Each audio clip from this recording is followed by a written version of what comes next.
Hollywood legend Robert Redford, popularly known as Bob Woodward for his role in the movie All the President's Men, finally revealed a shocking truth. Behind the fame lies a life marked by unimaginable challenges, from career roadblocks to heartbreaking personal losses. How did he battle through tragedy, defy expectations, and still emerge as one of the most respected figures in film? Get ready to dive into an untold story of a man who became a symbol of strength, survival, and success. Charles Robert Redford Jr. was born on August 18, 1936, in Santa Monica, California, to Martha Woodruff Redford and Charles Robert Redford, an accountant. William Redford is his paternal half-brother. Robert attended Van Nuys High School, where he was a student of baseball pitcher Don Drysdale. He has described himself as having been a bad student, finding inspiration outside the classroom in art and sports.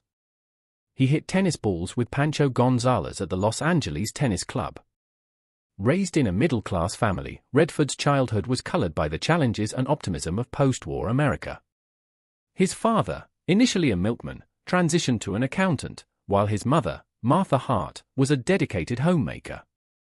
Navigating his early years during the tail end of the Great Depression and World War II, Redford developed a strong connection to nature, a passion that would later fuel his environmental activism. After graduating from high school in 1954, he attended the University of Colorado in Boulder on a baseball scholarship for a year and a half, where he was a member of the Kappa Sigma fraternity. He got a job at the Sink, a local restaurant and bar. However, during his time at Colorado, he began drinking heavily, which ultimately led to the loss of his half-scholarship and expulsion from the university. Seeking direction, Redford traveled through Europe, spending time in France, Spain, and Italy. Upon returning to the U.S., he studied painting at the Pratt Institute in Brooklyn and took classes at the American Academy of Dramatic Arts in New York City, where he discovered his true passion for acting.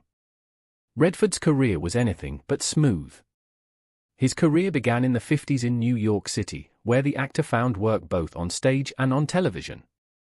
His Broadway debut was in a small role in Tall Story, followed by parts in The Highest Tree and Sunday in New York. His attractive appearance aided him in securing romantic and youthful roles, yet he aspired to transcend mere physical attractiveness. Redford gained fame on Broadway for portraying Elizabeth Ashley's husband in Neil Simon's Barefoot in the Park.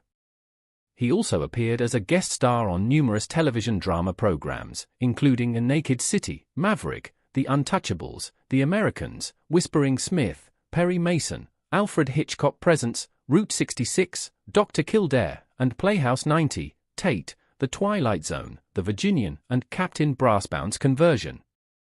After a few unsuccessful roles, Redford found a niche in George Roy Hill's Butch Cassidy and the Sundance Kid, which made him a major bankable star. He won a British Academy of Film and Television Award, BAFTA, for that role, as well as his roles in Downhill Racer, 1969, and Tell Them Willie Boy Is Here, 1969. In 1973, Redford experienced an almost unprecedented 4-year run of box office success, including the western Jeremiah Johnson's, the romantic period drama The Way We Were, the crime caper Reunion with Paul Newman, The Sting, and the romantic drama The Great Gatsby. He became the first performer since Bing Crosby in 1946 to have 3 films in a year's top 10 grossing titles. In 1976, Redford co-starred with Dustin Hoffman in All the President's Men, which landed 8 Academy Award nominations, including for Best Picture and Best Director. The film also won the New York Film Critics Award for Best Picture and Best Director. In 1977, Redford appeared in a segment of the war film A Bridge Too Far, then starred as the past his prime rodeo star in The Electric Horseman. Redford made his directorial debut from 1980 to 1998 with the critically and publicly acclaimed drama film Ordinary People. His next film, Legal Eagles, was only a minor success at the box office. Redford did not direct again until The Milagro Beanfield War, a screen version of John Nichols's novel of the Southwest. Other directorial projects include the period drama A River Runs Through It, based on Norman Maclean's novella, and The Exposure Quiz Show. Redford, a major star throughout the 90s and 2000s, returned to mainstream success as a director with his third film, A River Runs Through It, in 1992. He played a popular role in Indecent Proposal, Up Close and Personal, and The Horse Whisperer. Redford was a leading environmental activist and narrated the IMAX documentary Sacred Planet. In 2013, he starred in All Is Lost, directed by J.C. Shander, receiving acclaim for his performance. He was nominated for a Golden Globe Award for Best Actor, Motion Picture Drama, and won the New York Film Critics Circle Award for Best Actor. In 2014, he played Alexander Pierce, the main antagonist of Marvel Studios' superhero film Captain America: The Winter Soldier. Redford played bank robber Forrest Tucker in The Old Man and the Gun, 2018, which received a Golden Globe nomination. In August 2018, Redford announced his retirement from acting following the completion of the film. However, a month later, he expressed regret, stating that he regretted announcing his retirement due to the uncertainty of his future acting career. In the late 90s, when Redford was just beginning to find his way as an actor, he met Lola Van Wagen, a vibrant and intellectual young woman from Utah with strong roots in her Mormon faith in Los Angeles. Lola was different from the women Redford had known. She was grounded, passionate, and shared his love for nature and the outdoors. On August 9, 1958, Redford married Lola in Las Vegas just as his career was taking its first steps forward. While their wedding reception in Vegas remains a secret, we can reveal that Lola's grandmother's home hosted a second reception on September 12 of the same year. Together, Redford and Lola had 4 children: Scott Anthony Redford, Shauna Jean Redford, David James Redford, Jamie, and Amy Hart Redford. For nearly 3 decades, Lola was the woman by his side as he transformed from a struggling actor to a Hollywood icon. They built a life together. Far from the noise of celebrities, focusing on their shared values, Redford and Lola's love story started brightly, but they faced challenges that tested their bond. In 1959, just a year after they married, Redford and Lola faced an unimaginable loss. Their first child, Scott, died of sudden infant death syndrome, SIDS, at just 2.5 months old. The grief over this tragedy cast a long shadow over their marriage. Redford, a private man even then, rarely spoke publicly about the pain, but it stayed with him. Scott's loss was something he carried quietly, and the strain it put on their relationship was difficult to ignore. Through the years, Redford buried himself in his work, and as his fame grew, so did the distance between him and Lola. Still, they built a family, and Lola became a historian and environmental activist, supporting his career and raising their children. But after nearly 30 years of marriage, in 1985, Redford and Lola decided to go their separate ways. Their divorce, while amicable, was the end of a long chapter in Redford's life. He has always spoken of Lola with respect, recognizing the important role she played in shaping his early years. In 2001, 16 years after the split, Redford told that the relationship had come to a natural end, it was mutual, and it was right to move on. We still have wonderful love, outstanding affection, and great friendship. Our children's resilience is truly remarkable, and I believe we deserve commendation for it. I never wanted to be one of those predictable divorce showbiz casualties. I wanted to show that a marriage could last and prove the business wrong. But I couldn't. Redford and Lola never publicly announced a separation or divorce, but in 1982, entertainment columnist Shirley Eder reported that the pair have been very much apart for several years, questioned the finality of the divorce in 1991. Numerous websites claim they finalized their divorce in 1985. For years, Redford kept his romantic life private. Tabloid headlines linked him to a few women, but nothing became the subject of his personal life. Redford had always been protective of his personal life, preferring the solace of nature to the chaos of Hollywood parties. He retreated to his ranch in Utah, focusing on his passion for the environment and independent filmmaking. During this time, he was learning to navigate life as a single man, balancing the pressures of his career with the need for personal peace. He had seen firsthand how fame could intrude on a relationship, and after Lola, he was determined to keep things under the radar. Then, in the 1990s, Redford met Sybil Sagers, a German-born painter. Their relationship began quietly, almost unnoticed. Sybil, like Redford, was a creative spirit, an artist who channeled her love of nature into her work. The two shared not only a love for the arts but also a commitment to environmental causes, which became a central part of their bond. In 2009, after years of being together, Redford and Sybil married in a small, private ceremony in Hamburg, Germany. Sybil understood Redford's need for privacy and solitude, and they settled into a quiet life together, spending much of their time at his Sundance estate in Utah.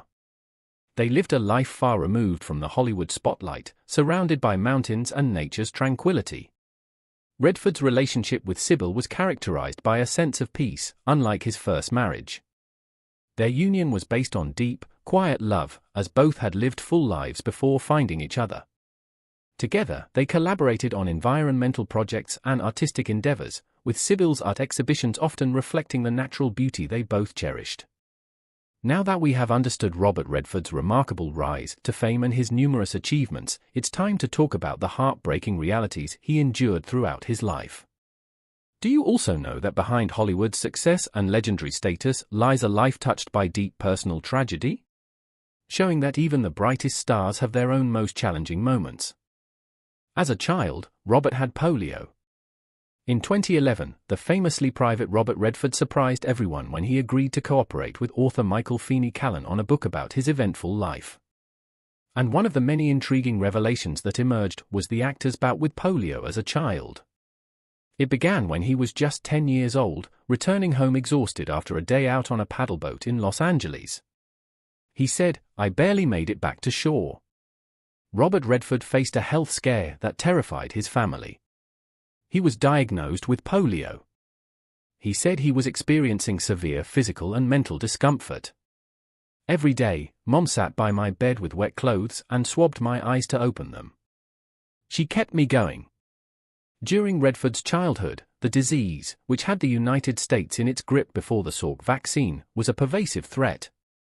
Fortunately, the case wasn't severe, but despite this, the future Hollywood star spent several weeks in bed at the age of 11 after overexerting himself during an ocean swim.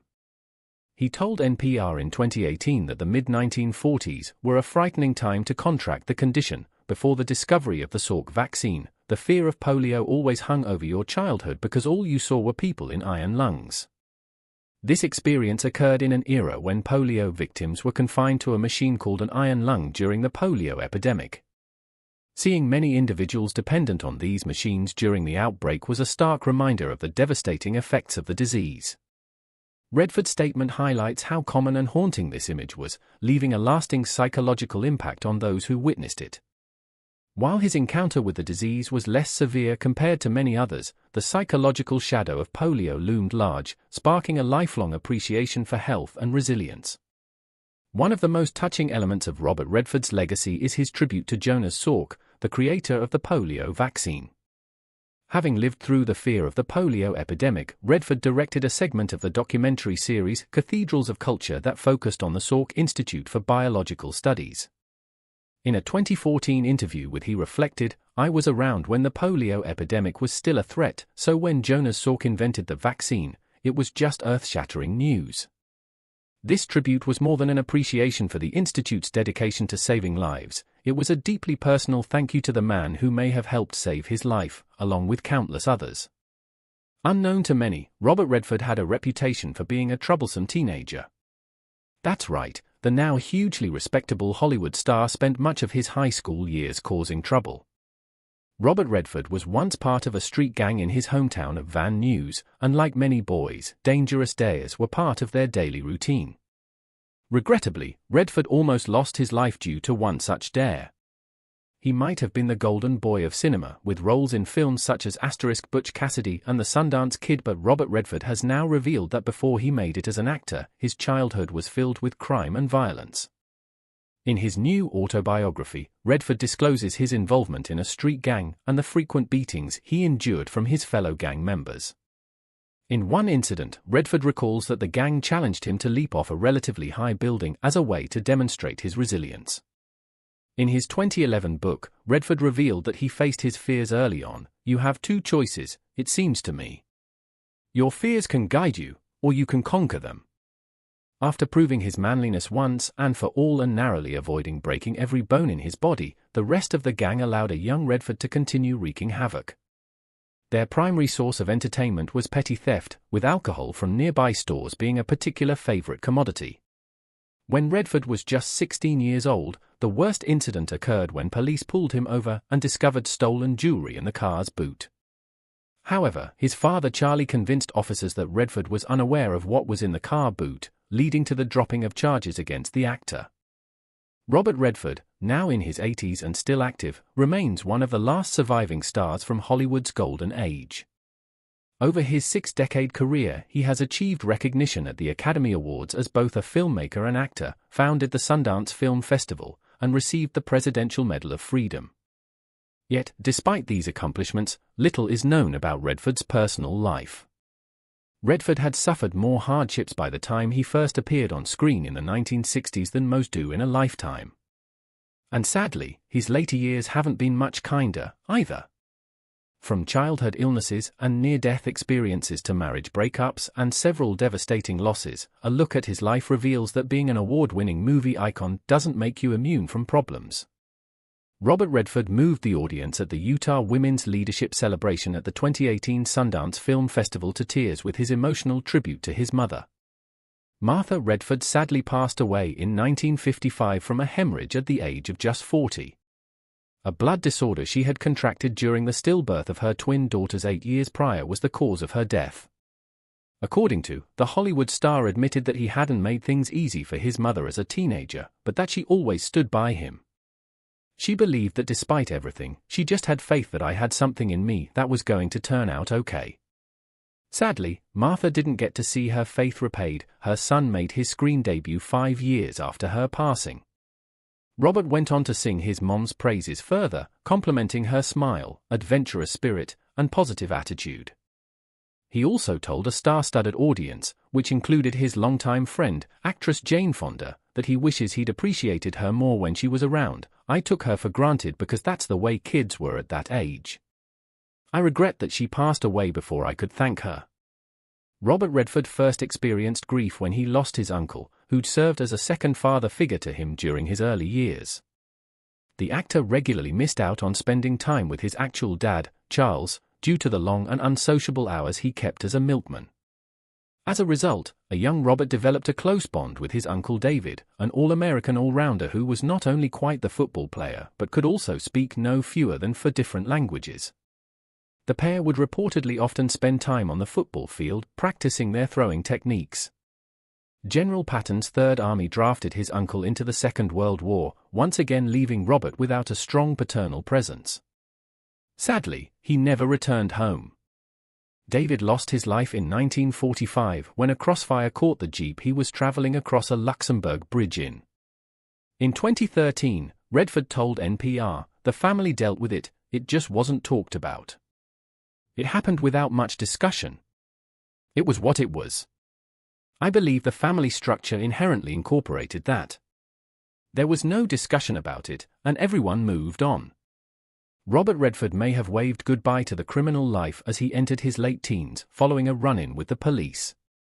But that didn't mean he was ready to become an upstanding member of society.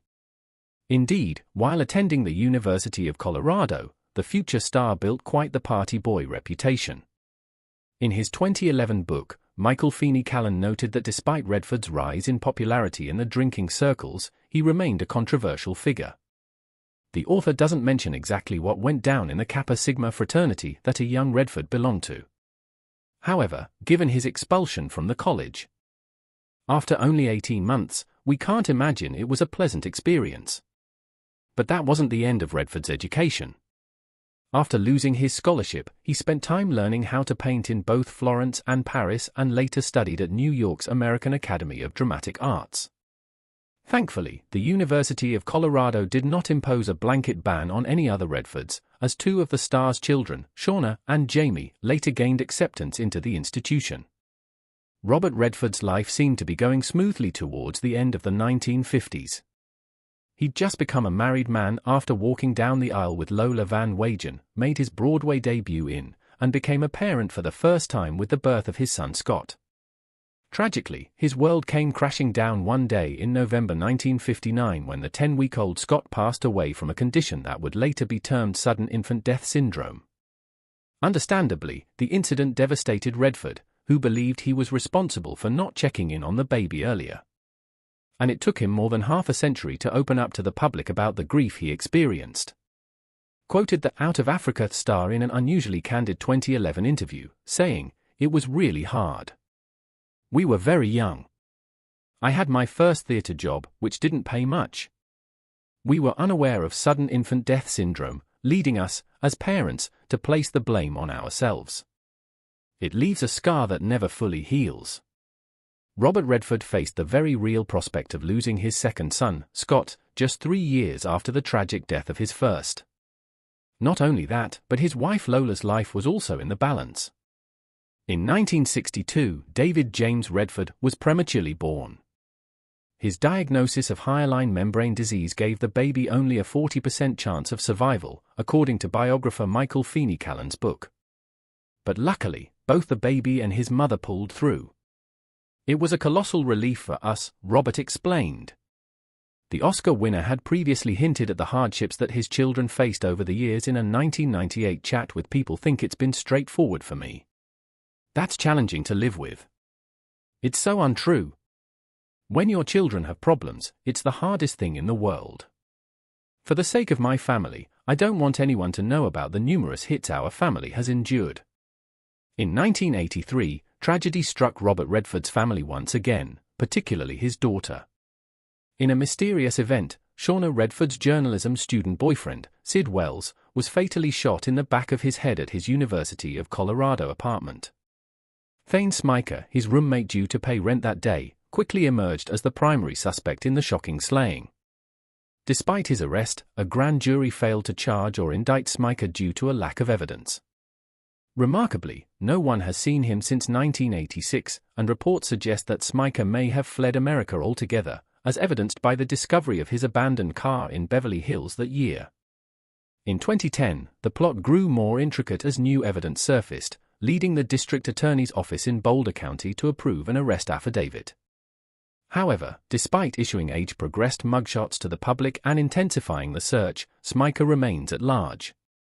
In 1997, Redford, who attended Wells' funeral after initially deciding to stay away due to fears of press intrusion, said as reported by, "It's like a partially open door with a very dark room behind it." Robert Redford and Natalie Wood were two of Hollywood's biggest stars, but their relationship began as teenagers at Van Nuys High School in California. Redford, a hotshot athlete, was serving as a school assembly guard when Wood, a student who resumed the school year late, raced up to him to ask for a door. Redford refused, and Wood, who was already angry, called him an a-hole and walked away.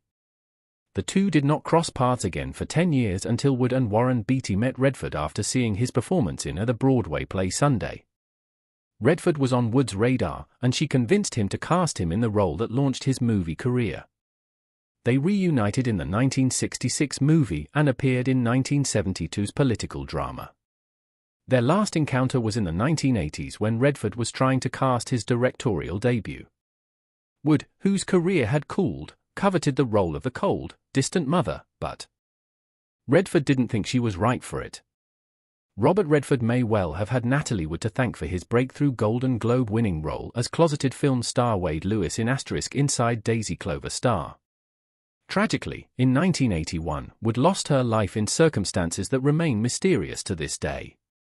The multiple Academy Award nominee was on a boating trip around Catalina Island with her husband Robert Wagner and fellow actor Christopher Walken when she drowned. It's still not known how or exactly when Wood ended up in the water, but speculation has grown ever since. The loss of his friend understandably devastated Redford, and despite his reputation as a private man, he has often spoken about their connection. In addition to writing a glowing tribute to his former co-star for the network, he agreed to participate in the 2020 HBO documentary about Wood's legacy. As we delve deeper into Redford's life, it's clear that it's a journey of grit and glory. After enduring devastating loss and heartache, this legendary icon continued to rise above it all. From Broadway stages to Hollywood's brightest lights, Redford's story is more than just fame, it's a rollercoaster of triumph, resilience, and raw human spirit. Robert Redford's son, James, who was also a documentary filmmaker, environmentalist, and health advocate, followed in his father's footsteps into filmmaking, focusing on documentaries that highlighted environmental and social issues. He passed away at the age of 58 from bile duct cancer in his liver. James had suffered from liver disease for over 30 years and received 2 liver transplants in 1993. He established the non-profit James Redford Institute for Transplant Awareness to educate the public about organ and tissue donation. James produced and appeared in the 1999 HBO documentary, expressing his gratitude for life-saving transplants and drawing attention to the sacrifices made by organ donor families. His death was a devastating blow to Redford, who had already endured the heartache of losing one son. No parent should outlive one of their children, let alone 2. But that's the situation Robert Redford and his ex-wife Lola Van Wagen faced in October 2020 when their son James passed away from liver cancer at just 58 years old. James had liver problems throughout his life and underwent liver transplant surgery in 1993. In 2019, he was diagnosed with bile duct cancer while awaiting a new transplant. A year later, his wife Kyle confirmed that he'd succumbed to the disease, saying, "We're heartbroken. Many loved him, and he lived a beautiful, impactful life." Redford's activism reflects his love of nature. He has been a staunch environmentalist for decades, speaking out on issues like climate change, conservation, and renewable energy. His activism dates back to the 1970s, long before environmental issues became a mainstream concern. As a recognized environmentalist, he has served as a trustee for the Natural Resources Defense Council for over 40 years. He has been involved with landmark environmental legislation, including the Clean Air Act, and in 1975, he galvanized opposition to a coal-fired power plant in southern Utah. He founded the Institute for Resource Management in the 1980s, bringing together environmentalists and industrialists to promote sustainable development. Redford continues to promote sustainable energy and combat global warming. In 2015, he addressed 193 countries at the Union headquarters and participated in the COP21 climate conference, calling for action on climate change. He has also produced documentaries on environmental themes, and in 2005, he received the United Nations Global 500 Award for his environmental work. As a renowned actor, Robert Redford has received numerous awards and honors, including the Academy Award for Best Director for 1980 and an honorary Oscar in 2002. In 2018, he announced his retirement from acting after the release of a crime drama. Despite his retirement, Redford remains involved in filmmaking and environmental causes, ensuring his impact on American culture remains strong. His legacy is multifaceted, with his work with the Sundance Institute transforming independent film into a vital part of the global cinematic landscape. His commitment to environmental conservation and his enduring body of work ensure that his impact on American culture will last for generations.